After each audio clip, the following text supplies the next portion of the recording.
It's Friday, August 8th, 2025. Welcome to episode 1 of the Alameda Postcast, an audio service of the Alameda Post.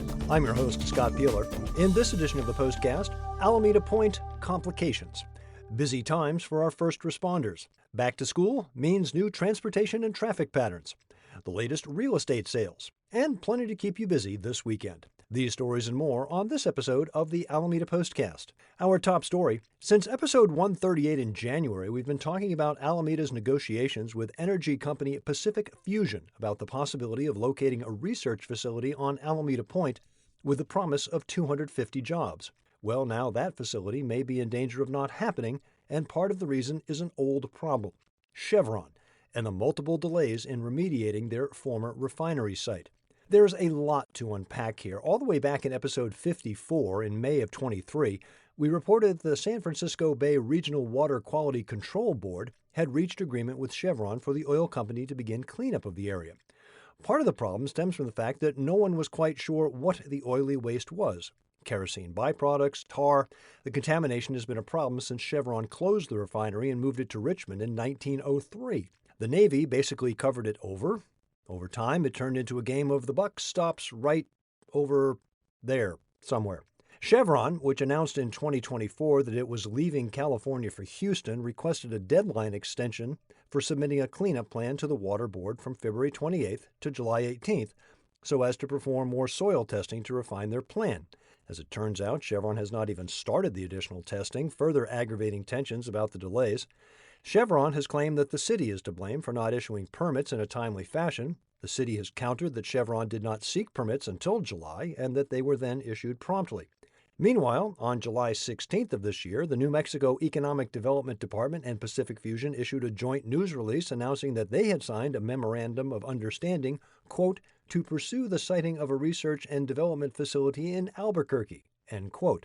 Pacific Fusion Chief Operating Officer Carrie Von Mensch told the Albuquerque Journal that the company, quote, will make a decision this fall whether the R&D facility will be in Albuquerque, Alameda, California, or Livermore, California, end quote. Richard Bangert has the story at alamedapost.com/news. Staying out on the point, you will no doubt remember the dust-up when Todd Hickman and Shelby Sheehan sued the Alameda Food Bank under the California Environmental Quality Act law.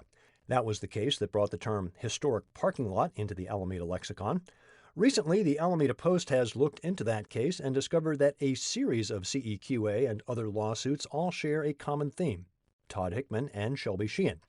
Over the past year, the duo has filed 4 lawsuits. The first lawsuit was filed on July 22nd of 2024 against the City of Alameda, City Council, and the technology company Natel Energy. A judge heard that case on July 29th of this year. A decision is pending. Hickman and Sheehan also have a pending lawsuit against the City of Alameda and Mid-Penn Housing Corporation, Alameda Point Collaborative Incorporated, Building Futures with Women and Children, and Operation Dignity over the Reshape project. Last year, Hickman and Sheehan filed a lawsuit against aerospace company Pica, the City of Alameda, and City Council, as well as that lawsuit against the food bank. Those lawsuits were dismissed this year on July 9th and April 22nd, respectively. Hickman is the co-owner and operator of Building 43 Winery, which recently announced its closing due to alleged building code violations in an Instagram post on June 10th. In addition to the previously mentioned lawsuits, Hickman filed another suit on July 1st against the City of Alameda and various city employees, accusing them of, quote, unlawful enforcement actions, end quote, regarding the closing of Building 43 Winery. The enforcement actions stemmed from complaints of alleged public urination from Building 43 patrons. Chief Building Official Oscar Davalos explained via email that after his staff had received the complaints in July of 24, they decided to investigate, quote, inadequate plumbing fixtures and other possible violations, end quote. On November 26th of 2024, Hickman was documented as refusing entry to Davalos and Senior Code Enforcement Officer Jose Luis Rarios, who had a warrant to inspect the building. The flurry of lawsuits began shortly after the city received the complaints.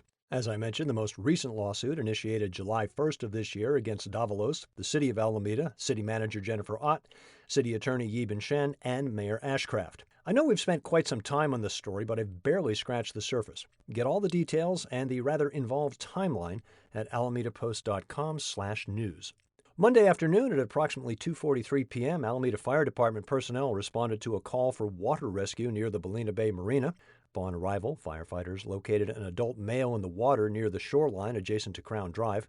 The individual was floating near the rocks. Fire personnel entered the water to secure the victim, then a ladder system was deployed to safely remove him from the water. The victim was subsequently transported to a local hospital for medical evaluation and treatment. No further information about the man's condition is available. Story at alamedapost.com/news. The fire department has finished modernizing their ambulance fleet. In a recent Facebook post, AFD showed off Medical Unit 2.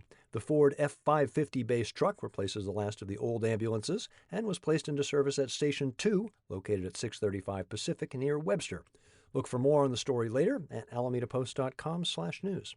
Of course, sometimes our first responders get to take a call that will ultimately warm your heart. Animal Control Officer Elena Inesco found herself going a bit viral at the end of July. On Wednesday the 31st, Officer Inesco was dispatched to assist with a newborn squirrel that had fallen from its nest. She was able to bundle up the little pink critter and arrange for it to head to the Yggdrasil Urban Wildlife Rescue, where it will be reared and later released back into Alameda. The story was even picked up by San Francisco outlets, including Channel 4 News. Check out the adventurous newborn at alamedapost.com/alameda-life. A few changes to getting around Alameda these days. First of all, a reminder that as reported in episode 162, this Sunday marks the launch of the AC Transit Realign system, with multiple changes to multiple routes.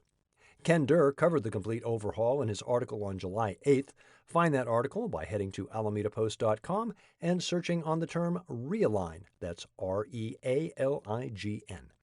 If you normally take the Harbor Bay Ferry on Fridays, be aware that due to concrete work for accessibility improvements, the parking lot will be down 25 spaces today, Friday the 8th. There will be some additional spaces available nearby, and typical parking restrictions, such as street sweeping and 2-hour limits, will not be enforced. Full details, including maps, at alamedapost.com/news. Staying with transportation, the roundabouts that have been under construction on Central are nearing completion, with the city saying the project is now ahead of schedule. If you've never dealt with roundabouts, or as we called them where I grew up, rotaries, they can seem a little daunting, but once you get used to them, you'll likely wonder how you ever did without them. We've got a handy user's guide at alamedapost.com/news. If you take away nothing else, remember, once you're inside the roundabout, don't stop. You have the right of way. The gang at Two Birds from Alameda have mixed feelings about the roundabouts, or traffic circles as they are sometimes called. The geese check in at alamedapost.com/op-ed. Of course, the construction isn't quite finished, and school is back in session this Tuesday. Encinal and Paden are both directly affected. One-way traffic and detours are still in place. Traffic now detoured in a clockwise direction through the construction area, westbound on Central to Pacific, and then eastbound to 5th. For Encinal, that means school driveways, including the drop-off area, will be open, but when exiting driveways on Central, cars will only be able to turn left. Also, if you walk, be aware that the southern sidewalk on Central is closed all the way from the Pacific Main Central intersection to east of 4th Street, except for the section directly in front of Encinal High. For Paden, access to the Paden drop-off lane from westbound Central Avenue is open. Traffic will exit the drop-off lane onto eastbound Central. Pedestrians should be aware that the crosswalk at 4th Street is closed. We'll have a full guide on Monday at alamedapost.com/news. As is typical for the beginning of school, busy time for real estate sales. 26 homes sold between July 16th and August 4th. 18 on Alameda, 8 on Bay Farm Island. Prices range from $405,000 to $1,900,000. Average time until offer continues to edge up, with 4 weeks now being the norm. Details in Liz Rush's article at alamedapost.com/real-estate. As always, lots going on this weekend. Amanda Laird has curated some of the best events in her weekly all-around Alameda column. On Saturday, runners will set off from Robert W. Crown Memorial State Beach for the Cooper Tier Classic, Alameda 10-miler, and 8K.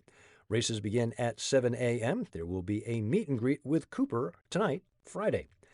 After the race, check out the Classic Car Show at the Alameda Elks Club from 10 until 3. Proceeds benefit the Elks Charity Fund, which supports children's programs, veterans, and more.